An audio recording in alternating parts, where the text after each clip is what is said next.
मैंने देखा था कि पापा जी यहाँ पे कमरे में आके बैठ गए, लेटा दिया है उनको।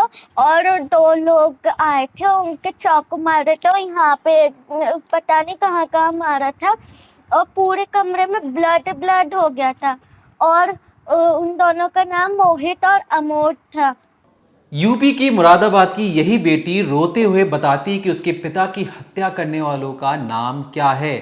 हत्यारों का नाम अमोद और मोहित बताती है और बताती है कि किस तरीके से रात 1 बजे हत्यारों ने उसके पिता पर हमला किया और चाकू से गोद गोद कर पिता की हत्या कर दी। वो आगे बताती है कि जैसी मम्मी उस कमरे तक आती है, हत्यारे फौरन ही भाग जाते हैं। चीख पुकार मचती है तो आसपास के जितने पड़ोसी थे वो भी घर पर आ जाते हैं। कुछ देर के बाद पुलिस की गाड़ी भी मौका वारदात पर पहुंच जाती है। जैसे ही पुलिस पहुंचती है, घर का दरवाजा खोलती है, घर के आंगन से लेकर जिस कमरे में उस शख्स सोया था उस कमरे तक सिर्फ और सिर्फ खून ही खून फैला था। पुलिस मौका वारदात में कमरे में जाती है और देखती कि अनिल चौधरी को चाकू से गोद कर उसकी हत्या की जा चुकी है। पुलिस बैकग्राउंड पता करने की कोशिश करती है कि अनिल चौधरी कौन है, तो पता लगता है कि अनिल चौधरी यूपी के मुरादाबाद के पीतल कारोबारी हैं। एक बहुत बड़ा बिजनेस है इनका, जिसके लिए वो अक्सर कई लोगों से उनका मिलना जुलना लगे रहता है। ये थी कहानी अनिल चौधरी की प्रोफेशनल लाइफ की। अब अनिल चौधरी की पर्सनल लाइफ के बारे में बात कर लेते हैं। अनिल चौधरी की 15 साल पहले तनु चौधरी से शादी होती है। 15 साल की शादी में दो खूबसूरत बेटियां पैदा होती हैं। उनका नाम रखते हैं वो लोग मानवी और नव्या। 15 साल की शादी में परिवार खुशहाल था, लेकिन कहानी एक रोज बदल जाती है। दरअसल जो बीवी तनु चौधरी है उसे एक बेटा चाहिए था, और बेटा इसलिए चाहिए था ताकि आने वाले वक्त में या बुढ़ापे में बेटा उनकी देखभाल कर सके। अब इसी सिलसिले में तनु चौधरी हर जगह बाबाओं के पास जाती, उनसे मिन्नतें करती कि बाबा कोई ऐसा चमत्कार करके दिखाइए जिससे मेरे घर में एक बेटे का जन्म भी हो सके। इधर अनिल चौधरी अपनी बेटियों को लेकर बहुत ज़्यादा खुश था। उसे लगा कि उसे वो लक्ष्मी मिल चुकी है और जितनी खुशियां उसे चाहिए थी इन दोनों बेटियों से उसे वो सारी खुशियां मिल रही हैं। वो अक्सर सैटरडे संडे बिजनेस के सिलसिले में शहर से बाहर जाया करता, और कई बार तो सोमवार देर रात या मंगलवार तक भी आता अनिल चौधरी। लेकिन इसी सिलसिले में तनु चौधरी कई बार कई बाबाओं से मिलती हैं और ये जानने की चाहत रखती है कि भगवान को कैसे खुश करें कि बेटा पैदा हो सके। अब इधर जब लाश मिली तो पुलिस वाले पूछताछ करना शुरू करते हैं। तब जो बेटी है वो बताती है कि दो हत्यारे आए थे, नाम था उनका मोहित और अनमोल। अब पुलिस पूछती है कि क्या आप इन्हें जानते हैं। बेटी कहती है कि नहीं, मैं इन दोनों को तो नहीं जानती, लेकिन ये रहते कहाँ हैं इसके बारे में मेरे पास जानकारी है। बेटी कहती है कि ये दोनों हत्यारे दरअसल कन्हैया मामा के घर पर रहते हैं। अब कन्हैया मामा कौन है, इसके बारे में जब तनु चौधरी से पूछा जाता है, तनु चौधरी कहती है कि हाँ, ये दोनों जो हत्यारे थे ये दरअसल पैसे देने के बहाने घर के अंदर आए थे और उन्होंने फोन करके कहा था उनके पति को कि वो पैसे देना चाहते हैं। अब चाकू से क्यों गोदा गया, चाकू से किस लिए मारा गया, इसके बारे में तनु चौधरी ने साफ साफ इनकार कर दिया। लेकिन जब पुलिस पूछती कि आपकी बेटी ने कहा कि दोनों हत्यारे कन्हैया मामा के घर रुकते हैं, तो ये कन्हैया मामा कौन है, इस पर तनु चौधरी सबका जाती है। वो कुछ बोल नहीं पाती है और नर्वस हो जाती है। पुलिस को लगता है दाल में कुछ काला है, क्योंकि बेटी कन्हैया मामा का जोर देकर नाम दे रही है और जो माँ है वो ये कह रही है कि कन्हैया मामा नाम के किसी उस शख्स को नहीं जानती है। क्या नाम है आपका? मानवी। अच्छा मानी बेटा, आपने क्या देखा था, क्या हुआ था, पूरा बताइए शुरू से, क्या हुआ था बताइए। मैंने देखा था कि पापा जी यहाँ पे कमरे में आके बैठ गए, लेटा दिया है उनको। और दो लोग आए थे, उनके चाकू मारे थे और यहाँ पे पता नहीं कहाँ कहाँ मारा था और पूरे कमरे में ब्लड ब्लड हो गया था। और उन दोनों का नाम मोहित और अमोद था। बेटा आप उन्हें जानते हैं? हाँ। बेटे कहाँ रहते हैं वो, आप कैसे जानते हैं उन्हें? वो ये ट्यूशन जाती है उस गली में। हाँ, मैं ट्यूशन जाती थी, वो मिलते। वो पापा जी को जानते थे? वो नहीं, जानते नहीं थे पापा जी को? वो पापा जी भी नहीं जानते थे। तो उन्होंने क्या कहा था पापा जी से, कैसे आए अंदर वो अंदर? उन्होंने फोन करा था और कहा था कि पैसे फर्म के पैसे लेने आ जाओ, हम बाहर खड़े हुए हैं। तो पापा जी के साथ वो काम करते थे? नहीं, कुछ भी नहीं करते थे, बस इतना ही देखा था। आप कहाँ थे उस वक्त जब पापा जी के साथ ये सब हो रहा था? मैं सो रही थी, पापा जी चिल्ला रहे थे और रो रहे थे। और फिर वो हम जब मैं उठ गई, मम्मी को उठाया था, फिर वो भाग गए थे। हाँ, बस इतना ही है।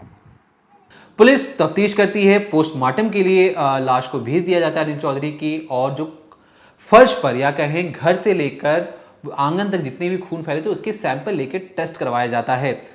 टेस्ट में ये पता लगता है कि जो ब्लड है वो अनिल चौधरी का ब्लड नहीं है, ये किसी और का खून है, या हो सकता है ये हत्यारे का खून हो। अब पुलिस के लिए ये भी टेंशन की बात कि अब तक एक मामला नहीं सुलझ पाया और जो पूरे घर पे एक जो खून फैला है वो किसी और का है। अब ये पता लगा पाना पुलिस के मुश्किल हो रहा था। 72 घंटे बीतते हैं तब तक पता लगता है कि जो उसमें से एक शख्स है अनमोल, उसकी लाश जहां पर अनिल चौधरी की हत्या हुई थी जिस घर पर, उससे कुछ ही दूर पर अनमोल की लाश भी बरामद कर ली जाती है। अब पुलिस के लिए परेशानी इस बात की कि भैया पहले ही एक लाश मिल चुकी है जिसके बारे में कुछ पता नहीं चल पा रहा कि हत्यारे कौन थे, क्यों आए थे और कैसे आए थे। दूसरी चीज कि घर पर जितना भी खून फैला था वो खून किसका था, क्योंकि वो अनिल चौधरी के खून से मैच नहीं हो रहा था। अब तीसरा, और जब तक 3 दिन बीते ही थे, एक और लाश मिल जाती है और ये वही हत्यारा था जिसने अनिल चौधरी की हत्या की थी। अब ये तीनों सवाल मिलकर कहीं ना कहीं ये पुलिस को परेशान कर रहे थे कि समझ नहीं आ रहा था कि इस केस को किस ओर ले जाया जाए। इस बीच पुलिस को बीवी तनु चौधरी की कुंडली खंगालने की जरूरत पड़ती है। पता लगाने की कोशिश की जाती है कि तनु चौधरी इस पूरे केस में किस तरीके से जुड़ी हुई है। दरअसल जब तनु चौधरी के बारे में पता लगाया जाता है तो पता लगता है कि तनु चौधरी को बेटी की चाहत थी और इसी सिलसिले में वो अक्सर कई बाबाओं से मिलती भी थी। आसपास पड़ोसियों से पूछताछ की गई तो कहा गया कि हाँ, एक लड़का आता है जिसे जो तनु है वो ये कहती है कि वो उसका भाई है और उसका नाम कन्हैया है।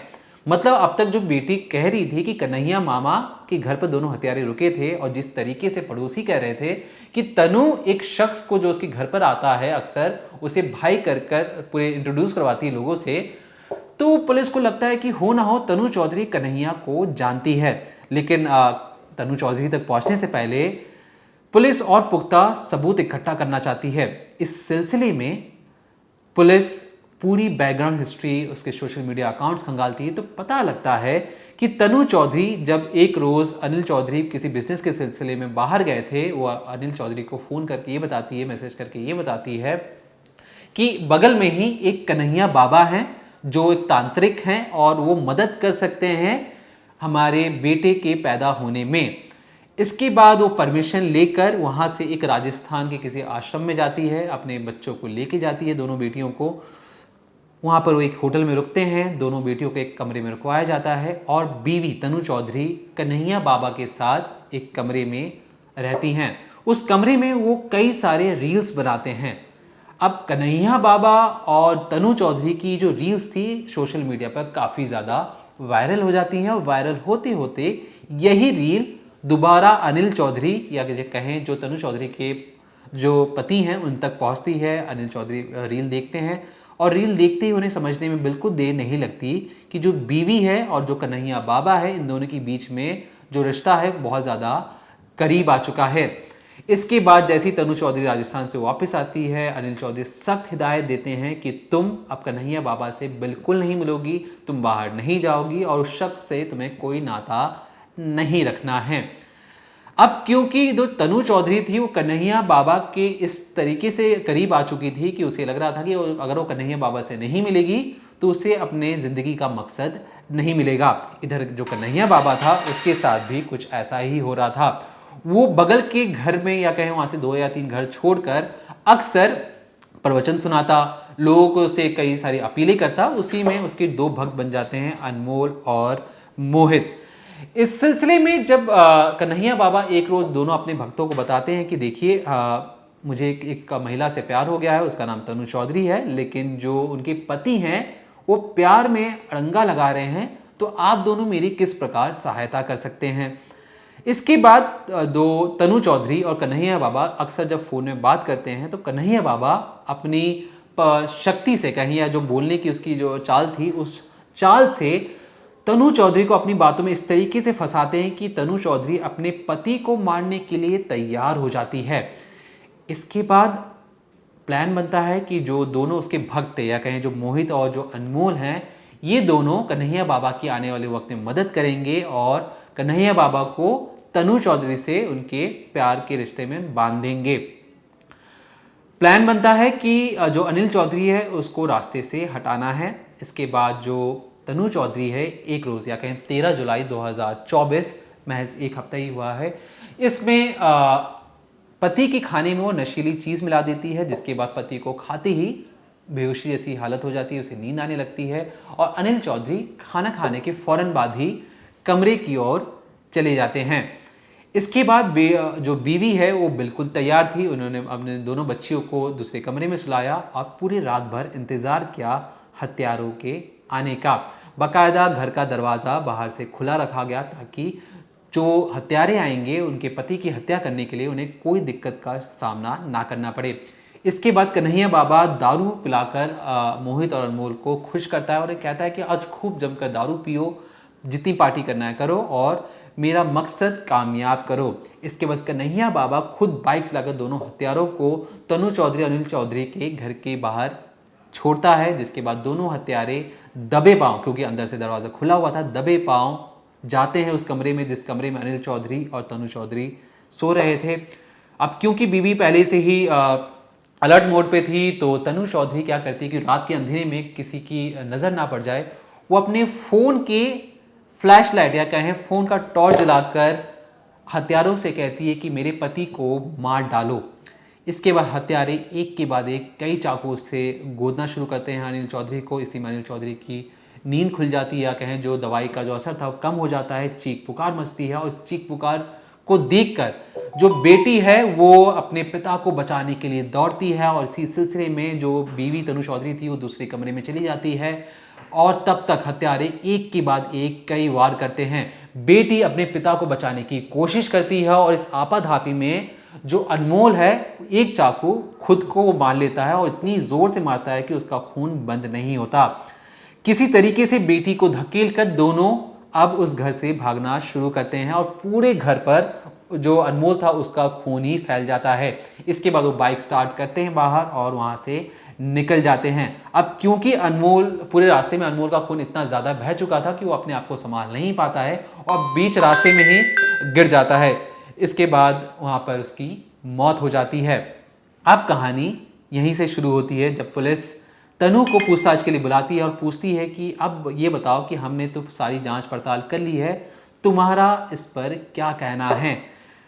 अब क्योंकि सारे सबूत तनु चौधरी के खिलाफ थे, वो टूटती और कहती कि हाँ मैंने ही अपने पति को मरवाया है क्योंकि मुझे बेटी की चाहत थी और कन्हैया बाबा से मेरी मोहब्बत कुछ ज़्यादा ही बढ़ चुकी थी। उसे इस बात का अफसोस है कि 15 साल की शादी में उसका खुशहाल परिवार सिर्फ और सिर्फ उसकी हवस के कारण बर्बाद हो गया। पति नहीं रहा, खुद वो जेल में चले गई। अब बेटियों की देखभाल करने वाला अब कोई नहीं बचा है।